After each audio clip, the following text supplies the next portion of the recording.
too. I guess my question is, what happened to the Democratic Party? And to be sure, many of these afflictions are bipartisan, but there used to be a very conspicuous wing in the Democratic Party to oppose these things, and it seems like there isn't anymore.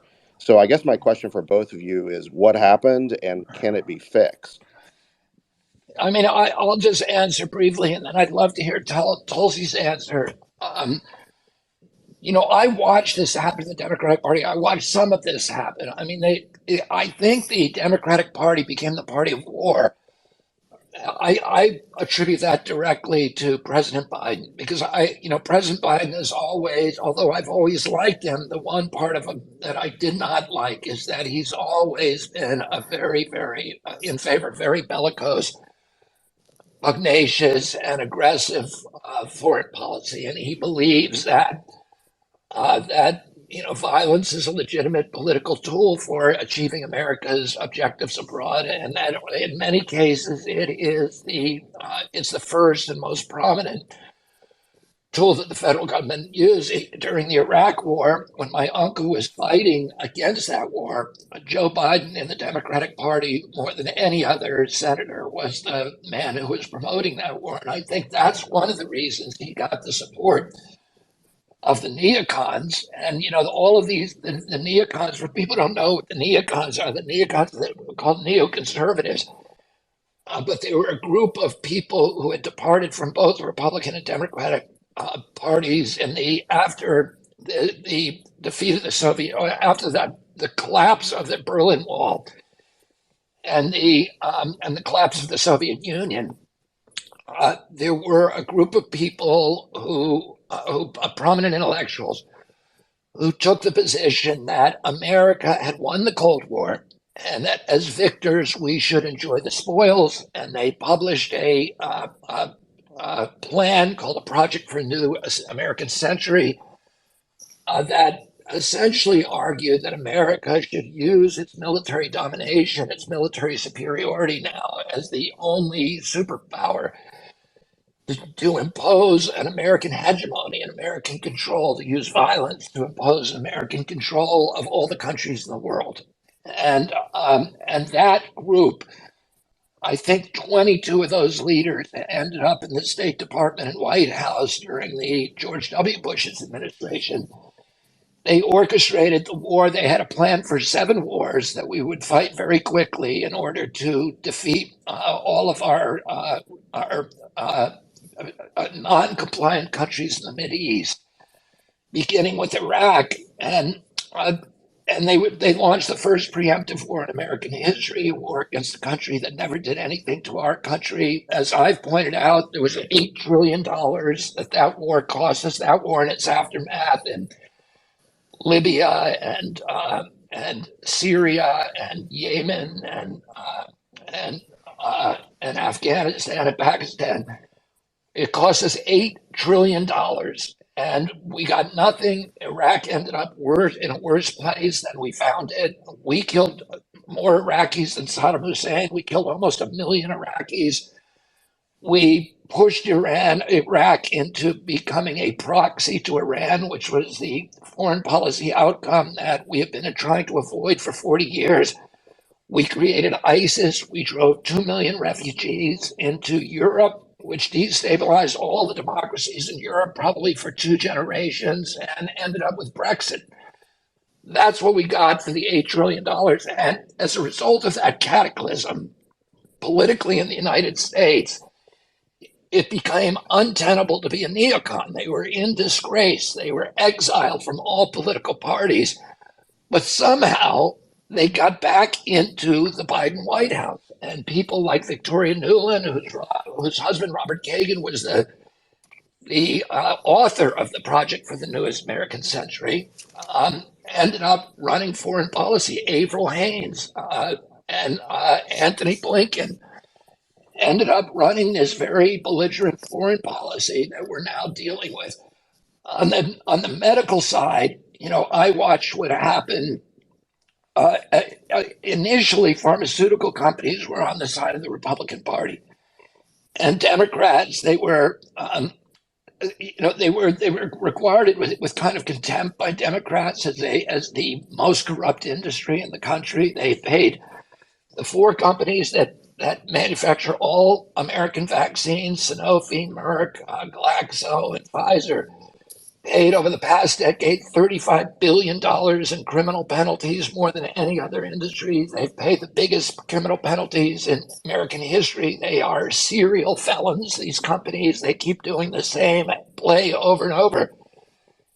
And they were not well regarded in the Democratic Party. The Democratic Party has always had a problem, is it cannot accept corporate dollars in good conscience. So the Republicans always had a lot of money. The only people the Democrats could maintain their purity and collect money from would be trial lawyers and labor unions. But the labor unions declined precipitously, so they went from about 50% to 10% of the American workforce, and so we were left with was trial lawyers. And then when President Obama was trying to get Obamacare passed, he shook a golden handshake with the devil, with the pharmaceutical companies. He could not get it. The Pharma has more lobbyists on Capitol Hill than Congress, than all the congressmen, senators, Supreme Court justices combined.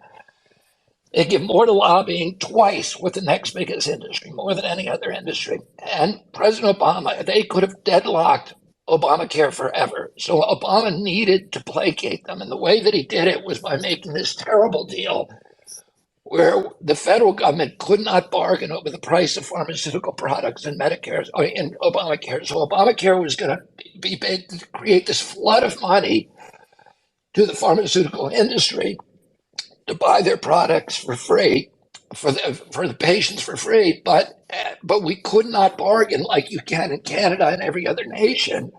You couldn't bargain with them, so they could charge anything they wanted, and that sealed the deal.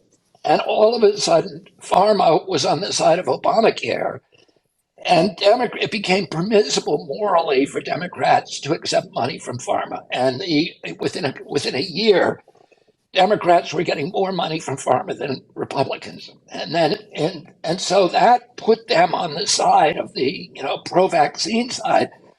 We kind of divided evenly, and then in 2016, President Trump ran, and three times during his presidential campaign, he made the statement that he thought that vaccines were causing autism, and that created this. That issue then became part of the culture war. It became part of the cultural divide. Democrats put that issue into the same anti-science dumpster as President Trump's climate denial. And it became now a badge of your party, of your tribe. And if you ask questions about vaccines, you were a Trump Republican. And if you had just a religious belief in their efficacy and safety that could not be questioned, you were a Democrat. And so I watched that all happen, all that play out, and watched the Democrats slowly become these pro-corporate, pro-war, pro-censorship what had once been Republicans, and the Republicans then became anti-censorship, pro-civil liberties, anti-war, and there's been this tremendous realignment. And I talked more than I wanted to because I really want to hear from Tulsi and hear her take on it. Thanks, Bobby, and thanks for the question, David. Look, so much of what you said is what drove me to leave the Democratic Party. I wasn't born into a family of Democrats. My parents, frankly, were pretty independent-minded people, and so when I first ran for the state house, a seat in the State House of Representatives in Hawaii 20 years ago, I had to decide, which party I wanted to join. And as I made that decision, I was inspired by leaders within the Democratic Party, frankly, Bobby, people like your father and your uncle, people like Martin Luther King Jr., Democratic leaders in Hawaii who had gone to the mat for the plantation workers who were people from Hawaii, people from across Asia, immigrants from around the world. It was Democratic leaders who came in and fought for their rights to be able to be treated, frankly, like human beings, and be set free from the oppressive landowners that were Republican in Hawaii at that time. And so the ideals of freedom and civil liberties and a big tent inclusive Democratic Party that welcomed people from all backgrounds and different ideas was really attractive to me, and was why I joined the Democratic Party. But fast forward to where we are today, as you said, Bobby, I mean, today's Democratic Party is a party that is under the complete control of this elitist cabal of warmongers. Not only is it being led by warmongers, but we have a situation now where, as we saw last fall, where the Congressional Progressive Caucus, they had the audacity to release a public letter to President Biden very gently, very, very gently, and with a lot of flowery words, calling for diplomacy and for him to lead a diplomatic effort to end the war between Russia and Ukraine. And within 24 hours, they retracted the letter and essentially were cowering in the corner. We can imagine the kind of pressure that they were under to do that, and the kind of public criticism that they received for daring to call for peace. So the voices for peace within the Democratic Party have been silenced. Rather than this big tent inclusive Democratic Party, we now have party leaders who are focusing their efforts on dividing us, on racializing every issue, using identity politics to gain a few political points and votes, undermining fundamental freedoms, freedom of speech, advocating censorship, not only advocating for it, but trying to create government entities in order to shut us up, weaponizing the national security state to go after political opponents. The principles and ideals that the Democratic Party stands for today are directly counter to those that are fundamental and foundational to this country. And now we're at a point where President Biden has most dangerously dragged us essentially to the brink of nuclear war. And that's where, Bobby, I'd love to ask you a question in this realm, in this vein of foreign policy, given the realities that we're facing, given, we're increasingly hearing a lot of politicians, Republicans and Democrats, frankly, including President Biden, who are actively and aggressively calling for a complete decoupling of the United States and China's economies. And the Biden administration is actively and moving forward quickly in this direction. Elon, you recently talked about how the United States and China's interests are intertwined like conjoined twins.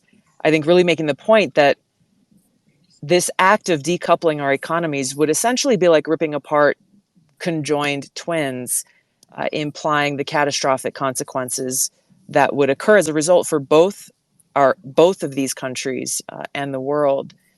So, Bobby, what would your approach be with the United States' relationship with China? Do you believe that it's actually possible to have a peaceful coexistence or even a win-win relationship with China? Or do you believe that it is a zero-sum game where in order for the United States to win, that China must lose?